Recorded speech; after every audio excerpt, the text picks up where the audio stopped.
رہنمائی بھی لے سکتے ہیں. یہاں چند ایک چیزیں میں آپ کے ساتھ شیئر کرتا چلوں گا. ان اصول اہل سنت کے نہ سمجھنے کی وجہ سے ہی یہاں پر معاملے جو ہیں وہ مسلمان معاشروں کے ساتھ صحیح طرح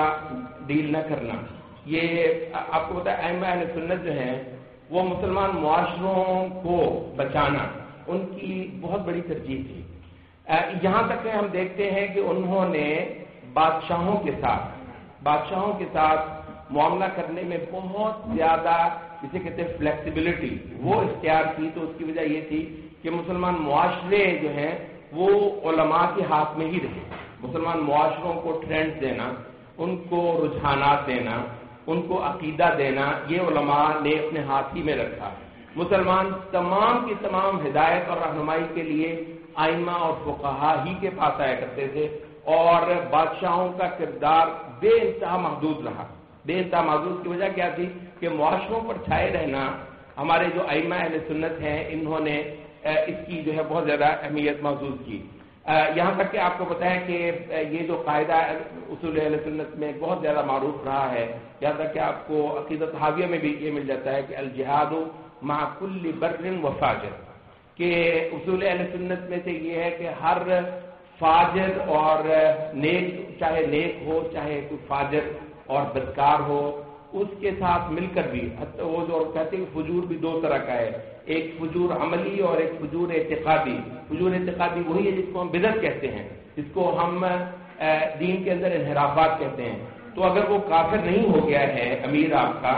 تو اس کے ساتھ مل کر اگر اس میں بدعت بھی ہے اور اگر اس میں کے اندر فسق و فجور بھی ہے تو بھی آپ اس کے ساتھ مل کر جہاد کرتے ہیں, کیونکہ یہ جہاد ہے دراصل یہ مسلمان معاشروں کی ضرورت ہے. آپ کو پتا ہے جب یہ ترک ہوا تھا, جب یہ جہاد ترک ہوا تھا تو اس کے بعد پھر تاتاری ایک واقعہ ہے تاتاریوں کا, ایسے اور تاتاریوں نے مطلب ہے کہ ملیا میٹ کر کے رکھ دیا تھا. ہماری عورتیں, ہمارے بچے, یہ ہمارے گھر بار, ہماری عزتیں, ہماری عصمتیں سب لوٹی جاتی ہیں. تو مسلمان جو ہیں وہ یہ نہیں کرتے کہ بی کہ جی میں تو اس بادشاہ کا فیصلہ کر کے رہوں گا, اہم مسئلہ یہ ہے بادشاہ اور یہ نظام حکومت کس کا فیصلہ ہوگا. نہیں, مسلمان جو ائمہ سنت ہے بہت دور رخ ہوتے ہیں. وہ دیکھتے ہیں کہ بھئی اگر معاملہ اس طرح ہے تو ہماری ترجیحات یہ ہے کہ معاشروں کو بچانا, معاشروں کو دین پر کھڑا کرنا, اور معاشروں کی زمامے کار جو علمی, فکری, اخلاقی, عقائدی, سماجی ہے وہ اہل سنت اور اہل حق اور اہل علم کے ہاتھ میں لانا یہ بہت زیادہ ضروری ہے. نئے معاشرے فتح ہوں گے تو ان معاشروں کی تعلیم, تربیت, ان کی رہنمائی, یہ سب کے سب وہ خود بخود وہ جو بادشاہ تھے وہ علماء اہل سنت کو دے دیا کرتے تھے. تو علماء جو ہیں معاشروں کی زمامے کار لیں گے اور اس طریقے سے آگے چلیں گے, اور یہ جو حکم کے مسائل ہیں یہ کچھ دیر کے لیے اس پر جو ہے وہ اہمیت یا اس پر توجہ وہ کم بھی کر دیں گے. تو یہ جو چیز چلی ہے مسلمان ایک عام فرد کو بچانا کفر سے, کفر کے نرغے سے. اب ذرا یہ دیکھیے کہ یہ جو چیزیں آپ اپنے اس دور میں لے کر آتے ہیں تو ہو سکتا ہے آپ کی بہت ساری بحثیں اس وقت جو کہ شدید انداز میں دستور پر ہو رہی ہیں. مطلب ہے آپ کو پتا ہے دستور پر میں نے بھی بہت کچھ لکھ رکھا ہے اور اس پر میں بھی کہتا ہوں پاکستانی دستور. میں آپ سے عرض کروں پاکستانی دستور یا اس سے زیادہ اہم مسئلہ اس وقت یہ ہو چکا ہے کہ آپ کا یہ نوجوان جو ہے یہ سیدھا مرتد ہونے جا رہا ہے, اور ہو سکتا ہے نماز بھی پڑھتا ہو, اس کے اندر اسلام کی حقانیت پر یقین نہ ہو, اندر سے یہ کھوکھلا ہو چکا ہے. یہ داڑیاں بھی لٹکی ہوئی ہیں, میں یہ لفظ جو ہے وہ عمدن بول رہا ہوں, استغفر اللہ. بہت سے وہ ایک رسمی عمل کی وجہ سے وہ داڑیاں باہر ہیں, اندر وہ نبی صلی اللہ علیہ وسلم کے برحق ہونے کا جو یقین ہے اور علی وجہ البصیرت یہ ماننا کہ یہ قرآن اللہ کی تنزیل ہے اور اللہ واحد معبود ہے, اور یہ جتنے سب یہ فلسفے یہ نظام جو ہے یہ نرے باطل اور جہنم ہے اور آگ ہے. تو یہ جو یقین اور وثوق ہے اس وقت آپ کا یہ زیادہ بڑا میدان ہے. اگر آپ اصول اہل سنت کی بنیاد پر یہاں پر اصلاح کا بیڑا اٹھاتے ہیں تو اس وقت جو نظریاتی, فکری, تہذیبی الحاد ہے اس کی جو بھرمار ہو رہی ہے وہ ایک بڑا فیلڈ ہے. اس کے اندر آپ کود پڑیں گے اور اس میں آپ لوگوں کو ایک زیادہ بڑی پروٹیکشن دینے کے لیے کچھ منصوبے سامنے لے کر آئیں گے کہ بھی مسلمان معاشرے آپ کا جو انقلاب ہے یہ حکومتی سطح پر 50 سال اس کو اور لگ جاتے ہیں، 100 سال لگ جاتے ہیں، اللہ ہی جانتا ہے، اللہ کرے کل آ جائے. لیکن یہ کہ وہ اگر اس کو وقت لگ جاتا ہے